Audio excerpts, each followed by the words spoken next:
जिस बांग्लादेश को हिंदुओं ने अपने खून से बनाया, वही मुल्क अब हिंदुओं के लिए नर्क बन गया है। मैं मेरी माता जी के दवाई लेने के लिए, उन्होंने कहा कि आप अपना पहचान पत्र दिखाओ। बोला दवाई आपको दिला देंगे, आप ऐसे करो, अपना इस्लाम कबूल कर लो, धर्म परिवर्तन कर लो। बस में जाते हैं तो हम हिंदू जाते देख के ये हिंदू है, हमारे को उठा के बोलते हैं तुम खड़े हो जाओ।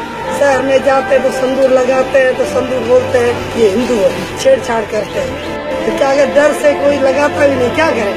पूरी दुनिया के अंदर शांति का सार्वभौम संदेश हिंदू दर्शन ने दिया। भारत के वही क्षेत्र भारत से अलग हुए जहां पर हिंदू संख्या में कम था, चाहे वो अफगानिस्तान रहा हो या फिर 1947 में बना हुआ पाकिस्तान, और फिर उस पाकिस्तान से निकला हुआ 1971 में बांग्लादेश। पाकिस्तान और बांग्लादेश के अंदर 1947 के बाद से लगातार घट रही हिंदुओं की संख्या, उनके साथ हो रहे अमानवीय और बर्बर अत्याचार, पता नहीं दुनिया के मानवाधिकार संगठन हिंदुओं पर हो रहे इस प्रकार के बर्बर और अमानवीय अत्याचार के बाद बावजूद मौन क्यों। अंतर्राष्ट्रीय स्तर पर इन मुद्दों को उठाए जाने की आवश्यकता है। पाकिस्तान और बांग्लादेश की घटना इस बात को बताती है कि दुनिया के अंदर जहां कहीं भी हिंदू पीड़ित और प्रताड़ित होगा तो वह अंततः भारत में ही उसकी शरणस्थली बनेगी। स्वाभाविक रूप से पाकिस्तान और बांग्लादेश से निकले हुए या प्रताड़ित हिंदू भाग करके शरण लेने के लिए कहीं आता है तो भारत में आता है। मुझे इस अत्याचार, इस अन्याय, इस बर्बरता पर बाबा साहब भीमराव अम्बेडकर की एक बात याद आती है। उन्होंने एक बात कही थी कि